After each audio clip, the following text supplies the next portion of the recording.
너무 이쁩니다. 아주 좋아요. 그런 한복 센스 좋습니다. 네, 오늘 설교 제목은 귀한 것을 다 주어도 바꿀 수 없는 천국이라는 제목으로 함께 말씀 나누도록 하겠습니다. 자, 이번 주 우리는 민족 고유의 명절 추석을 맞이하게 되었고요. 따라서 오늘 고향 내려가신 분도 계시고 또 그래서 함께하지 못한 분들도 계세요. 또 일하시는 분들도 계십니다. 편의점 하시는 어떤 분은 편의점을 24시간 아니겠습니까? 근데 이거 해줄 사람이 없는 거예요. 그러니까 편의점에서 일하시는 분도 계시고 그렇습니다. 하지만 오늘 우리는 이 주일에 변함없이 하나님께서 우리에게 주시는 말씀을 함께 진지하게 숙고해 보고자 합니다.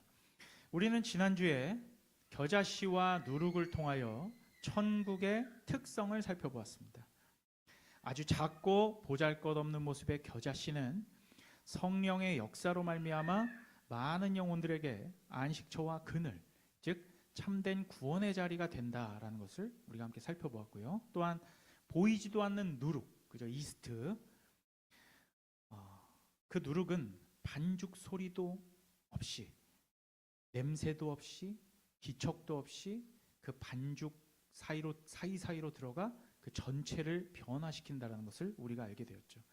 그래서 이렇게 겨자씨와 누룩처럼 우리의 보잘것없어 보이는 우리 삶 가운데에서의 끊임없는 기도, 작은 말씀 묵상, 그리고 우리의 작은 헌신, 그리고 작은 교제들, 작은 덕담들, 또한 서로 간의 권고들, 이 모든 것들이 지금은 하찮아 보일지 몰라도 결국은 이 반죽을 부풀게 하여서 빵을 완성할 것이다 라는 적용까지 우리가 함께 생각해 보았습니다. 천국이 바로 이러한 특성이 있다는 거죠. 보잘것없어 보이지만 폭발력을 지니고 있다라는 것입니다. 자, 오늘 말씀도요, 이러한 연속선상에서 함께 살펴보도록 하겠습니다. 오늘 본문에서 예수님께서는 세 가지의 비유 말씀을 연달아서 말씀하십니다. 하나씩 살펴볼게요. 자, 첫 번째는 이 구절은 사실 찬양으로도 굉장히, 우리 가스펠 찬양으로도 유명하죠. 천국은 마치 밭에 감추인 보화. 딱 그 찬양의 모토가 되는 그 말씀입니다. 천국은 마치 밭에 감추인 보화와 같은데 사람이 이를 발견한 후 숨겨두고 기뻐 돌아가서 자기 소유를 다 팔아. 그러니까 기뻐했다가 되게 중요해요. 기뻐 돌아가서 자기 소유를 다 팔아. 그죠? 집 팔고 냉장고까지 팔아. 이게 가스펠 그 가사인데, 집 팔고 냉장고 팔아 그 밭을 샀다 라고 예수님이 말씀하고 계십니다. 자, 여기서 주목해야 할 개념은 보화가 천국인 것은 알겠어요. 우리가 밭에 감추인 보화, 즉 천국의 그런 어떤 귀중함에 대해서 그저 폭발력에 대해서 살펴봤다면, 오늘은 천국의 귀한 가치, 그 무엇과도 바꿀 수 없는 가치에 대해서, 그죠? 이걸 발견했다는 건 엄청난 일이라는 건 알겠는데, 자, 여러분 한번 생각해 보세요. 이 밭에 감추인 보화를 발견한 사람이 이걸 막 찾아 헤매다가 발견했어요? 아니면 우연히 발견했어요? 우연히 발견한 거죠. 그죠? 우연히 발견했어요. 막 찾아 헤맨 게 아니란 말이에요. 이 밭에 보화가 있는 걸 알고, 어딘가에 있는 걸 알고 막 찾아 헤맨 게 아니라 우연히 발견했습니다.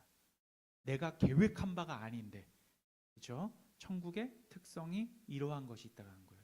갑자기, 그죠? 그냥 갈대아 우르에서 잘 살고 있던, 세상 법에 따라 잘 살고 있던 아브라함에게 인기척도 없이 갑자기 나타나신 하나님, 그죠? 복음은 이런 거죠. 갑자기 우리에게 와서 교통사고처럼 충돌을 하는 것입니다. 그리고 그 가치를 알아본 게 중요해요. 알아보고 기뻐했다라고 합니다. 이 기쁨이라는 건 헬라어로 카라라고 하는데, 얼마나 기뻐했으면 카라라는 말을 썼겠어요. 그죠? 희락이란 뜻이거든요. 희락, 우리 성령의 9가지 열매 중에 있는 희락. 결국 자기가 가진 모든 것을 팔아 이 가치를 교환했다라는 것입니다. 왜 교환했습니까? 자기가 가진 모든 것을 다 판 거예요. 사실상 집 팔고 냉장고까지 팔았대잖아. 그죠? 밭에 감추인 보화가 내가 가졌던 모든 소유보다 더 어떻다는 겁니까? 더 귀하다는 겁니다. 그 가치가 더 있다라는 거예요. 천국이 그렇다라는 것입니다. 높아심에 드린 말씀이지만 지금 우리가 살펴보고 있는 이 천국은 단지 우리가 죽어서 가게 되는 이 세상과는 다른 이 세상보다 좋은 저 세상을 말하는 것이 아니라는 것을 꼭 염두에 두시기 바랍니다. 이 세상과 다가올 세상 모두에 걸쳐져 있는 하나님의 나라를 천국이라고 하는 거예요. 천국은 이 땅 가운데도 있는 겁니다. 아시겠죠? 그러니까 예수 그리스도의 통치 아래 들어가는 것 자체가 천국이에요. 천국은 결국 바실레이아, 나라거든요. 나라, 통치, 누군가의 주권이 작용하는 나라. 그런데 천국은 예수 그리스도께서 다스리시는 나라예요. 그러니까 오늘날 우리가 예수 그리스도의 지배 아래에 있고 그분의 말씀에 순종한다는 건 그 명령에 따라서 행한다는 거잖아요. 우리의 왕이잖아요. 그럼 우리는 지금 어디를 살고 있는 거예요? 천국을 살고 있는 겁니다. 예수 그리스도의 통치권 아래에 있다라면. 자, 그게 첫 번째 비유였고요. 두 번째. 천국은 마치 좋은 진주를 구하는 사업자와 같다라고 하는 거예요. 좋은 진주를 구하는 사업자와 같은데 이 사람은 찾다가 그러니까 좋은 진주를 찾아 헤매고 있었어. 그러다가 찾다 진주를 발견했고 그 또한 자기의 소유를 다 팔아 이 진주를 샀다라고 말씀하시고 있습니다. 방금 전 밭에 감추인 이 보화를 찾은 사람은 우연히 발견한 것이고 이 진주 사업자는 찾아 헤맨 것입니다. 그 차이점이 있죠. 그러니까 천국이라는 것은 구도자에게도 그렇게 참된 진리가 어디 있을까? 나는 어떻게 해야 구원을 받을 수 있을까?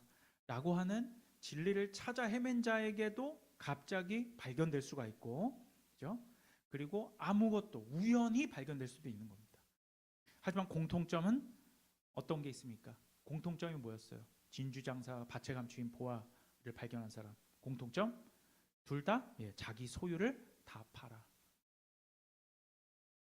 이 발견한 천국을 교환했다라는 겁니다. 교환한 거예요.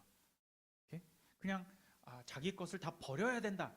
이건 사실은 비성경적입니다. 우리는 지금까지 자기 것을 다 내려놓음, 다 버림이라고 생각했는데 착각이에요. 가치를 교환한 겁니다. 왜요? 이게 더 좋은 걸 아니까. 그러니까 잘난 척할 필요 없다라는 거야. 버렸다기보단 가치를 교환한 것이다. 자기의 생업과 먹고 사는 일과 이 생에 우리가 소망했던 모든 일과 예수님의 제자가 되는 것, 곧 예수님의 그 통치 아래로 들어가는 이 천국을 내가 비교해 봤을 때 이 둘을 다 소유할 수는 없거든요. 그게 성경 법칙이에요. 그죠? 하나님과 물질을 동시에 겸하여 섬길 수 없는 이라예요. 그죠? 둘 중에 하나만 섬길 수 있어. 그런데 우리 모두 선택했잖아요. 뭘 선택했습니까?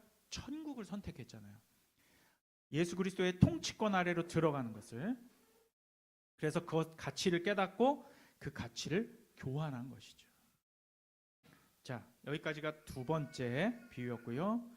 자, 세 번째 비유입니다. 세 번째는 앞선 두 비유와는 조금 다른데요. 이번에는 천국은 마치 각종 물고기를 잡아들이는 그물과 같다라고 말씀합니다.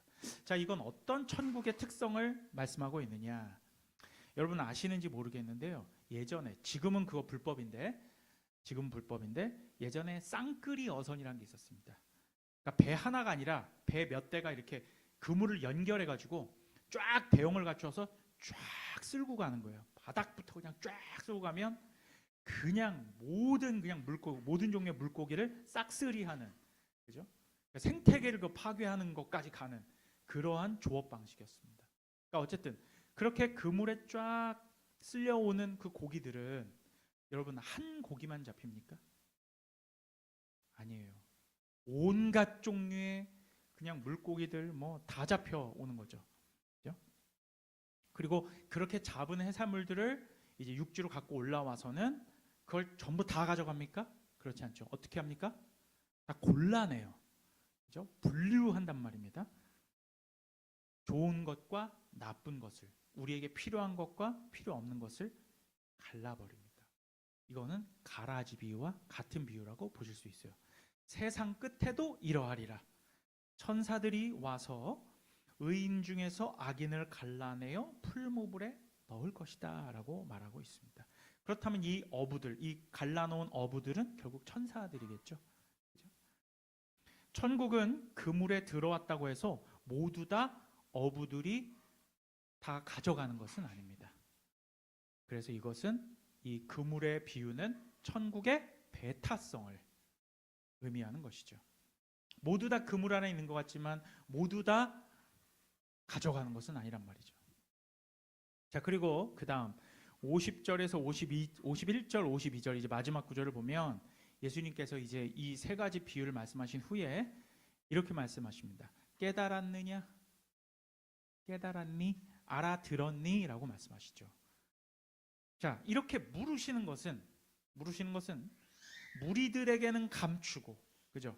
무리들에게는 감추고 제자들에게는 드러내시는 천국의 의미를 제자들이 확실히 이해하도록 확인시키시는 물음이다라고 할 수 있겠습니다. 그죠? 한마디로 예수님은 그냥 이렇게 말씀한 다음에 알아서 듣겠지 뭐, 이게 아니라 확인하신다는 거예요.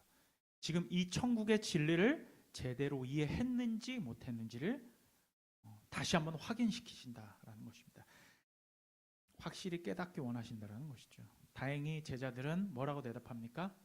알아들었습니다. 이해했습니다. 라고 대답했습니다.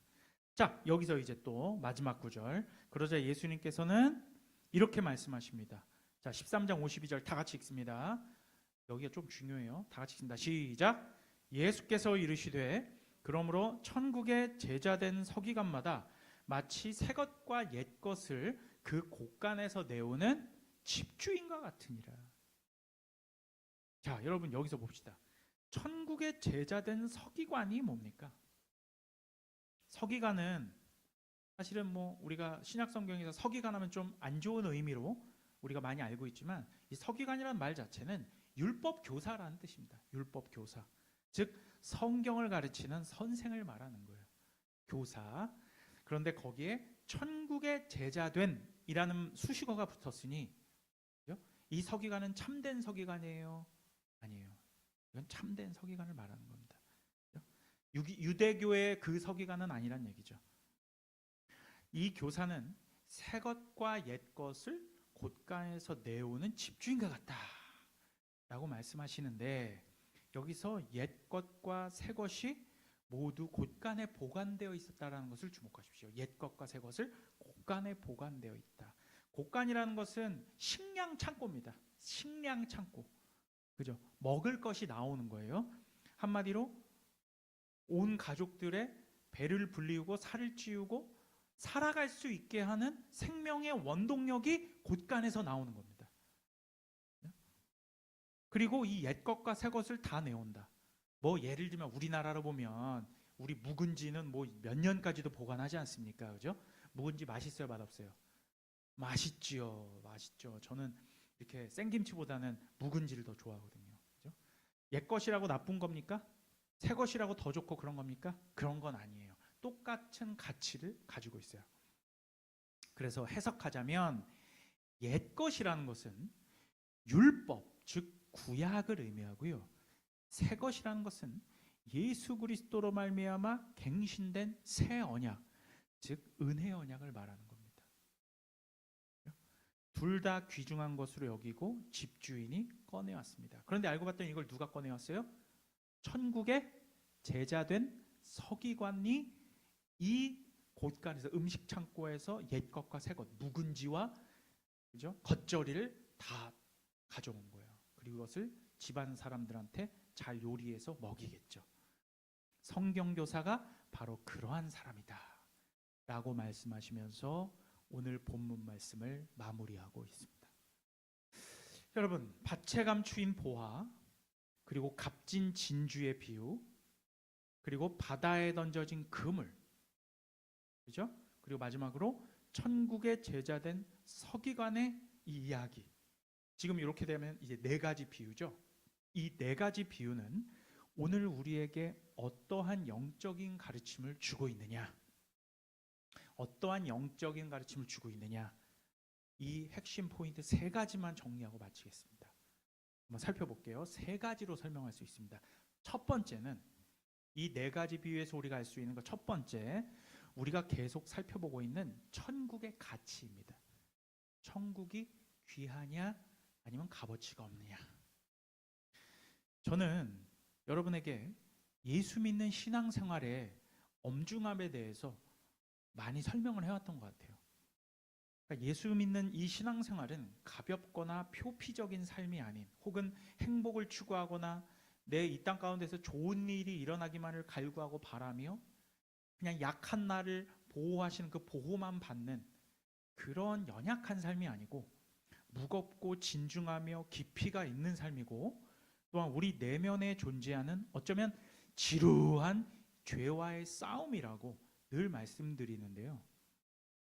자, 이렇게 되면 이것이 자칫 억지로 강요된 종교 생활로 오인될 수 있어서 제가 말씀드리는 것은, 이제 오늘 본문의 내용으로 제가 말씀을 드리자면, 신앙생활이 여러분 삶을 살아가고 있는데, 이 현생을 살아가고 있는데 그렇게 신앙생활을 이 같이 병행하는 것이 녹록치 않은 이유가 왜 그러냐면, 밭에 감추인 보화를 발견했기 때문에 그 밭을 사기 위해 모든 소유를 다 판 그 사람의 삶의 모습과 같기 때문입니다. 자, 여러분 한번 생각을 해보십시오. 이건 진주 사업가도 마찬가지예요. 자기가 이 삶의 현생을 살아가다가 진짜 귀한 걸 발견했어.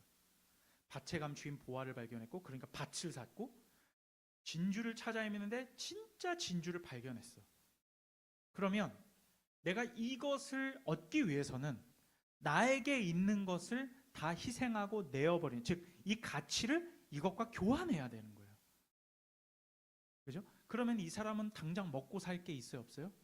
없어져 버리죠.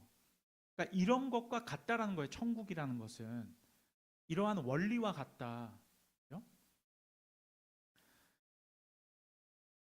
자기의 소유를 다 팔아 진주를 사들이고 밭을 사들인 거 아닙니까?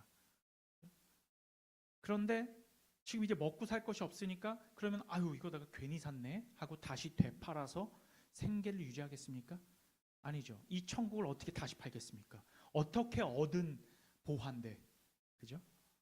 그렇게 할 수는 없는 겁니다. 이 보물들은 그래서 바로 꺼내어서 경매와 같은 곳에서 팔 수 있는 보화가 아니에요. 이 감추어진 보화와 진주의 이 참 가치가 드러나려면 시간이 필요한 거예요.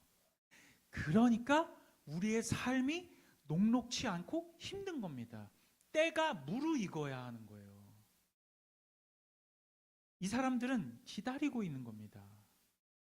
그럼 이 사람 둘은 그동안 어떻게 살아갑니까? 모든 소유를 다 팔았잖아요. 그러니까 현실적으로 쉽지 않은 삶이 계속되는 거죠. 하지만 그건 우리가 희생이라고 말할 수 없는 거예요. 우리 꼭 이렇게 생각하잖아요. 아, 내가 예수 믿는 것 때문에 뭘 버렸어. 뭘 버리긴 뭘 버립니까? 착각하면 안 돼요. 더 좋은 거 얻었잖아. 자기가 판 거 아니에요, 자발적으로. 그렇지 않습니까? 근데 왜 하나님한테 가가지고 당신 때문에 내가 이렇게 됐어요. 예수님 때문에 이렇게 됐으니까 나 책임져요. 그렇게 말하면 안 된다라는 거예요. 지금 이 비유에 따르면. 그죠? 신앙생활이 왜 희생입니까? 분명한 것은 이 사람들은, 그리고 우리는 모든 소유를 다 팔아서 이 밭을 사는데 누가 억지로 시켜서 산 게 아니라는 거예요. 누가 예수 믿으라고 윽박질렀습니까? 응? 뭐 이슬람교처럼 뭐 꾸란이냐 칼이냐 뭐 해가지고 안 믿으면 죽어 이랬어요?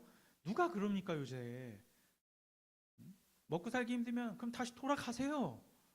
그 다시 밭에 감춘 보화를 되팔고 그냥 버리던지 진주를 다시 되팔던지 해서 생업으로 다시 돌아가시면 될 거 아니에요, 여러분. 근데 우리는 왜 안 돌아갑니까? 무엇이 더 가치 있는 줄 우린 이미 알기 때문이에요. 그러면 참아야죠. 기다려야죠. 그죠? 우리가 처음 예수 그리스도라는 보화를 발견했을 때 그때는 로또 맞은 기분이었습니다. 와, 진짜 참 생명의 길을 찾았구나. 진짜 가치 있고 귀중한 걸 찾았구나 하고 로또 당첨된 기분으로 예수님을 만났다니까. 진짜 기뻐갖고 하늘을 나는 기분으로 가슴 두근거리면서 다른 사람이 이거 발견할까봐, 그 진주 장사꾼 같은 경우에는 다른 장사꾼이 이거 진주 사버릴까봐 초긴장의 상태로 자기 소유를 다 팔아 이 밭을 사고 진주를 산 거예요. 누가 억지로 시킨 것도 아니고 윽박지른 것도 아닙니다. 따라서 오늘 말씀은 천국 가고 싶으면 뭐 네 소유를 다 버려야 돼, 뭐 내려놔야 돼, 이건 아니에요. 여러분, 그러니까 내려놓음 이런 말 버리세요. 뭘 내려놓습니까? 희생이 어디 있습니까? 나 따위가 희생해가지고 뭔 득이 있습니까? 그게 아니라 내가 가진 가치가 더 값어치가 없다는 걸 깨달았고 더 값어치 있는 보화와 진주를 내가 받은 거예요. 불평할 게 있습니까? 없습니까? 없습니다. 그러니까 삶이 힘들고 내가 정말로 그로기 상태에 처해 있다 해도 진짜 신앙인들은 감사로 일관합니다. 때로는 육신에 연약하니까 불평을 할 때도 있죠. 하지만 마음속 깊은 곳에 이건 깨닫는 거야. 그래, 내가 처음 예수 믿고 이 진리의 길을 가고자 할 때, 천국을 향해 나가고자 할 때 내가 이걸 각오하지 않았던가? 나 더 값진 거 내 가치 다 팔아서 이 밭을 샀잖아. 이 진주를 내가 사드렸잖아. 근데 왜 불평해? 내가 결정한 거면서. 가치를 교환한 것입니다. 따라서 이 사람은 자기 한 일에 후회도 없고 때로 삶이 녹록치 않고 힘들더라도 보화가 있으니까 기쁨으로 살아가는 거예요. 그 보화를 지금 팔아버렸어요? 아니요. 간직하고 있는 거예요. 진주를 간직하고 있는 겁니다. 왜 근데 그 사람은 그렇게 지질이 궁상으로 살아갑니까? 천국의 가치를 알기 때문입니다. 그냥 조금만 참으면 더 좋은 천국 간다가 아니라 내가 가지고 있는 이 진리, 내가 깨닫고 있는 내가 만난 예수 그리스도, 이 가치가 한가 100년밖에 살지 못하는 그 인간이 누리게 될 그러한 것들보다 훨씬 더 가치가 있다는 것을 알기 때문이에요. 그리고 장차 진짜 좋은 일이 생길 것이라는 것을 알아요. 기다리면 진짜 좋은 일이 생길 거다. 그 소망을 품고 저도 오늘을 살아가는 거예요. 때로는 힘들다고 찡찡댈지 몰라도 하지만 우리 마음속 깊은 곳에선 그 가치를 알고 있어요. 예수 믿는 것에 대한 가치. 그렇기 때문에 참고 계속 전진해 나아가는 것입니다. 그렇죠? 그러니까 때로는 어떤 분들은 왜 자기가 예수 믿고 예수 때문에 힘들어졌다고 불평합니까? 밭에 감추인 보화 때문에 가슴 두근거리면서 본인이 소유 다 판 거잖아요. 귀한 진주 발견하고 너무 좋아서 자기 가진 가치 다 팔아서 진주를 산 거잖아요. 그렇게 자기가 결단하고 예수님 너무 사랑하여서 신앙생활 시작했으면서 진짜 가치를 자기가 발견한 거면서 그렇게 처음에는 감사했으면서 혹시나 그렇다면 우리는 왜 후회하고 있습니까? 그 보화의 가치가 드러나려면 여러분 시간이 필요한 겁니다. 기다려야 되는 거예요. 그렇죠? 따라서 지금까지 그리스도인들은요, 지금까지 존재했던 참 그리스도인들은 아무도 손해보지 않았어요. 오히려 더 값진 것을 얻은 것입니다. 그렇게 우리 신앙 선배들 정말 지금 이제 다 돌아가셨지만, 그죠? 육신이 다 끊어지셨잖아요, 숨통이. 그리고서 이제 뭐 순교하신 분도 계시고 이제 예수 믿다가 돌아가신 그 모든 신앙 선배들 우리가 한번 돌아보자고요. 그분들 지금 어디 있어요? 손해 봤습니까? 아니요. 지금 예수님의 품 안에 있잖아요. 파라데이소스에 있잖아요. 여러분, 그럼 우리도 참고 기다려야 할 것입니다. 제가 아주 세속적인 예를 드리자면 이렇게 들면 될 것 같아요. 자, 지금 한 10년 전, 2015년, 16년이라고 생각해 봐요. 이때 내가 비트코인의 가치를 알아봤다고 생각해 봅시다. 자, 그때 비트코인 10만 원도 안 하고 뭐 만 원도 안 할 때도 있었다고 하죠. 그때 내가 뭐 돈 한 50만 원 해가지고 한 50개만 사볼까? 자, 비트코인 50개를 사가지고 10년이 흘렀습니다. 지금 1비트코인 얼마인지 아세요? 지금 1억 7천만 원입니다. 1억 7천이래. 내가 그거 50만 원 주고 진짜 뭐 한 만 원에 10개 이렇게 뭐 50개 사놨다고 생각해 보세요. 그런 겁니다. 이건 세속적인 예지만 그렇다고 비트코인 사라는 얘기도 아니고 그게 뭐 좋다라는 것도 아니에요. 모든 이 자산이라는 것은 결국에는 이렇게 폭락을 할 때도 있고 올라올 때도 있고 그런 겁니다, 여러분. 그러니까 그렇게 가치가 드러나기 위해선 시간이 필요하다는 겁니다. 비트코인도 사실 10년 또 훨씬 안 걸렸지만 한 3, 4년 뒤에 벌써 확 떴지만 기다려야 돼요. 여러분이 천국을 소유했다면. 자, 이게 첫 번째입니다. 천국의 가치. 두 번째, 천국은 반드시 구분하고 가려낸다라는 거예요. 분류해버린다. 아무나 환영하지 않아요, 천국은. 자, 그물에 걸려있는 여러 물고기들처럼 거기에는 잡어도 있고 뭐 별거 다 있죠. 지금은 혼합인데 우리의 세상과 교회도 마찬가지입니다. 우리는 막 섞여 있어요. 그물에 뭐 누구는 오징어고 누구는 상어고 누구는 쥐치고 누구는 다금발이고 뭐 그러겠죠.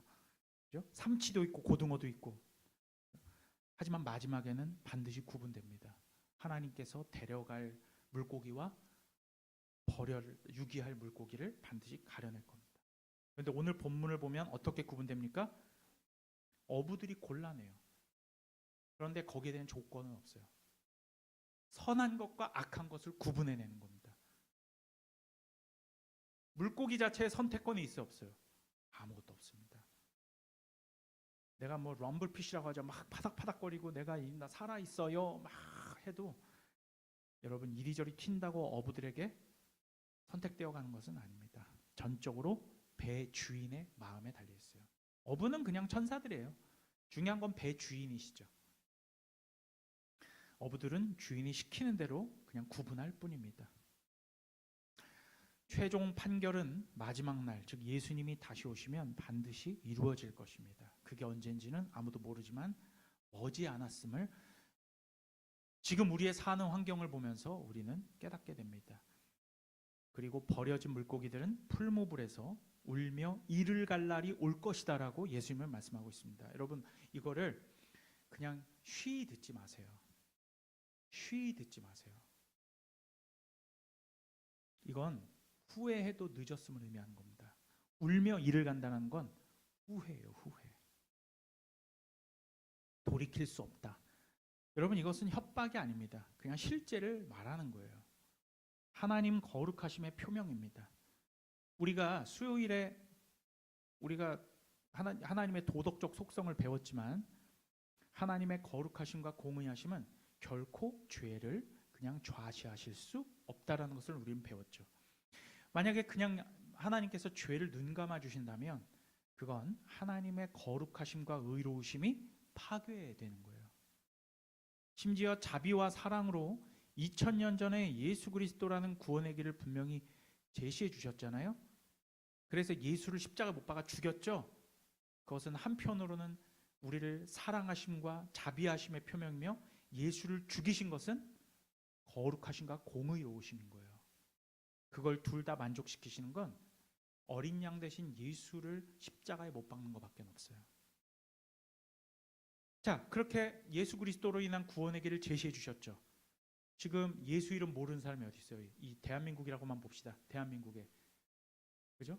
개척교회는 매 건물마다 하나씩 있고 나름대로 전도는 다 열심히 하고 있으며 매 주일마다 말씀이 선포되고 있고 예수는 그리스도고 예수가 유일한 구원자라는 것은 이미 선포되었어요. 이 전국 방방곳곳에.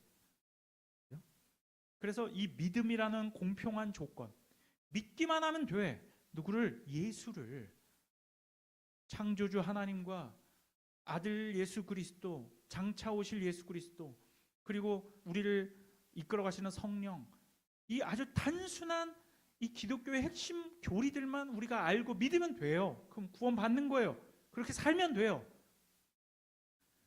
그런데 이렇게 공평한 조건을 주셨음에도 그걸 외면한다면 울며 이를 갈미 있으리라. 아무런 핑계도 통하지 않습니다. 이것이 두 번째. 천국은 뭐한다? 구분해낸다. 마지막 세 번째입니다. 세 번째. 오늘 본문을 통해 우리가 알 수 있는 세 번째는 이제 말씀 창고에서 옛 것과 새 것을 꺼내는 청지기가 등장하죠. 그리고 그 청지기가 역할을 다 해야 된다는 거예요. 옛 것은 구약의 율법과 선지자, 그리고 뭐 시편, 즉 구약 성경이고, 즉 하나님께서 예수님 시대 이전에 이미 주신 말씀을 말하고, 새 것이라는 것은 예수 그리스도 안에서 성취된 복음을 의미합니다. 구약과 신약 이 모든 게 사실 다 복음이죠. 하나님의 말씀이고요, 언약이고요. 따라서 성경 교사로 부르심을 받은 제자들은 이 두 가지를 함께 꺼내어, 지금 곡간이에요. 곡간은 음식 창고고 거기서 옛 것과 새 것을 다 꺼내요. 누가? 성경 교사가. 그건 목사가 될 수도 있고 성경 교사가 될 수도 있고 여러분 같은 평신도가 될 수도 있습니다. 교회를 의미하는 거예요. 다 꺼내어 이것을 먹이는 사명을 받았다는 겁니다. 한마디로 옛 것과 새 것을 곡간에서 꺼내오는 성경 교사라는 건 복음을 전파하는 교회를 의미하는 것입니다. 결코 다함이 없어요. 이 곡간은 끊임없이 나와요. 끊임없이. 그렇죠? 이 참된 영적 양식을 꺼내어서 잘 요리하여서 양들에게 먹여야 하는 사명이 청지기들에게 있다라는 것입니다. 저 같은 목사들도 당연히 여기에 전적으로 풀타임으로 헌신되었지만 여러분들도 마찬가지입니다. 왜냐하면 교회라는 공동체 자체가 이 말씀을 맡은 창고이자 청지기이기 때문이에요. 옛 것과 새 것은 이제 우리 교회에서 나와야 합니다. 그리고 이 성경 전체를 예수 그리스도라고 하는 핵심 영양분을 중심으로 요리해야 돼요.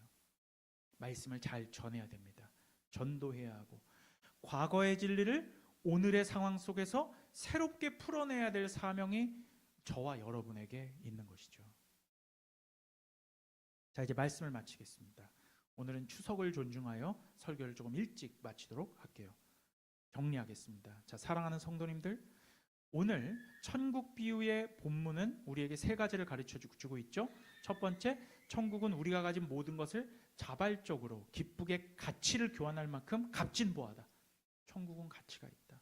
그러니까 여러분들이 믿고 있는 예수 그리스도, 여러분의 신앙, 기독교인 됨, 크리스찬 됨, 이 자체가 내 삶의 모든 것을 다 버리고라도 내가 먹고 사는 것, 친구, 돈, 관계, 이 모든 것들을 다 버리고라도 내가 마지막 한 가지를 내가 붙들고 가겠다. 그거 예수예요. 세상 사람들이 여러분들을 다 버린다고 해도 그런 것들을 실제로 경험하게 될 때도 있어요. 이상하게 사람들이 날 다 외면하고 버릴 때도 있죠. 그죠?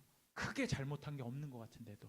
근데 그것은 하나님께서 그를 꾸사리 주는 게 아니라 그를 감추시고 덮으시는 겁니다. 훈련과 회개와 참된 영적 성장의 자리로 이끄신다라고 보시면 돼요. 천국의 가치를 참으로 아는 자들에게 그렇게 하신다는 거죠. 그래도 이 사람은 결국 한 가지만 붙들고 갑니다. 뭡니까? 복음 하나, 천국을 붙들고 가는 거예요. 두 번째, 천국은 의인과 악인이 혼합되어 있는 양상이 있습니다. 지금 우리의 교회들도 마찬가지입니다. 이 지교회에는 알곡도 있고 죽정이도 있어요. 이건 부인할 수 없는 사실입니다. 그러니까 성도들 기분 좋게 한다고 여러분들 다 똑같이 우리 천국 백성입니다 할렐루야 하고 아무도 가려내질 않아. 그러니까 이 사실, 앞으로는 반드시 가려낼 것이다라고 하는 이 사실을 굳이 말하고 있지 않아요. 이것을 다른 교회 이야기죠 라고 얼버무려 버려. 그게 아니라 우리들 교회 내에 참 천국의 가치를 알고 자기의 것을 다 팔아 밭을 사고 진주를 산 사람들이 있어야 되는데 아무도 자기 것을 팔지 않아. 그 가치를 교환하려고 하지 않아. 쭉정이죠. 가라지고요. 찔러야 된다니까요. 계속해서 일깨워야 되는 것이죠. 여러분, 오늘 말씀 마찬가지입니다. 이 혼합되어 있는 양상을 마지막 날에 반드시 구분한다라는 거예요. 두렵지 않습니까? 그런데 진짜 두려워하는 건 의인들만 두려워해. 예수님께서 이 중에서 나를 판 자가 있으리라 라고 하니까 누구만 그렇게 물어봐요? 요한이나 참 하나님의 제자들만 주님 저는 아니죠. 예수님 저는 아니죠. 왜? 두렵고 떨리는 마음으로 자기의 구원을 이루어가는 거예요. 계속 물어보는 거예요. 예수님께 확인하고 자기를 점검하는 거죠. 마지막에 반드시 선악간의 심판이 있을 거라는 걸 늘 염두에 두는 겁니다. 자, 세 번째, 우리 교회들은 말씀의 창고에서 신약과 구약의 영원한 재료로 예수 그리스도라는 참 영양분을 공급하기 위해 요리하고 양들을 먹이는 사명을 받았다라는 겁니다. 이건 복음을 전파한다라는 말로도 일축할 수도 있겠어요. 따라서 우리는 무엇을 해야 합니까? 복음을 전해야 되니까 복음을 알아야 되잖아요. 복음을 알아야 되잖아요. 온갖 교회 운영 시스템이나 이것도 해보고 저것도 해보고 이 프로그램 저 프로그램 이 사역 저 사역 다 하면 그것도 물론 필요하고 해야 됩니다. 그렇지만 알맹이를 빠뜨리면 어떡해요? 복음을 배워야죠. 그러려면 성경을 살펴야 합니다. 공부하고 예수 그리스도를 성경에 기록된 대로 가르쳐야 하는 것이죠. 자, 따라서 우리 삶의 방향성은 분명합니다. 천국의 가치를 기쁨으로 붙잡았으면 외로워도 슬퍼도 힘들어도 불평하지 않고 견디고 인내하고 기다려야 할 것입니다. 또 심판의 날을 바라보면 우리 삶을 돌아보지 않을 수 없죠. 그러면 어떻게 해야 됩니까? 존 맥아더 목사님, 제가 영상도 한번 카톡에 올려드렸지만 셀프 이그네미제이션이라고 해요. 셀프 이그네미제이션 뭡니까? 자기 점검을 해야 되는 거예요. 천국 백성 그게 있어야 천국 백성이라고까지 얘기하셨어요. 존 맥아더 목사님은. 그 자기 살핌이 없으면 그거는 천국 백성이 아니라고까지 말씀하신다고요. 아무 생각 없이 교회에서 오냐 잘하고 있어요. 이렇게 생각하는 사람은 어쩌면 가장 위험한 사람일 수 있다라고 맥아더 목사님 말하죠. 여러분 사도 바울 생각해보세요. 사도 바울조차 빌립보서에서 마지막에 뭐라고 말합니까? 늘 두렵고 떨리는 마음으로 자기 구원을 이루라라고 권고하고 있습니다. 우리가 뭐라고 자신합니까? 빌립보 교회 사람들에게도 사도 바울이 그렇게 얘기했는데 두렵고 떨리는 마음으로 너희 구원을 이루라고 말이죠. 물론 성령이 이루어 가시는 거지만 이건 구원의 확신과는 다른 문제입니다. 내가 구원의 확신이 없어서 계속 그 뭔가를 노력을 해가라가 아니라 이건 구원의 확신이 있는 사람만 자기를 돌아본다라는 거예요. 그러니까 자기 돌아봄이 없으면 구원의 확신도 없는 사람이라는 얘기죠. 얼마나 두렵습니까? 마지막으로 우리 교회는 말씀의 청지기로 서서 성경 전체를 그리스도 안에서 전하는 교회가 되어야 할 것이다. 여기까지 말씀을 나누고요. 우리 추석 한 주 동안 오늘 우리가 함께 살펴본 이 천국뷰의 말씀을 묵상하며 두렵고 떨리는 마음으로 자신을 점검하는 저와 여러분 되시길 우리 주님의 이름으로 간절히 축원드립니다. 기도하겠습니다. 거룩하시고 공의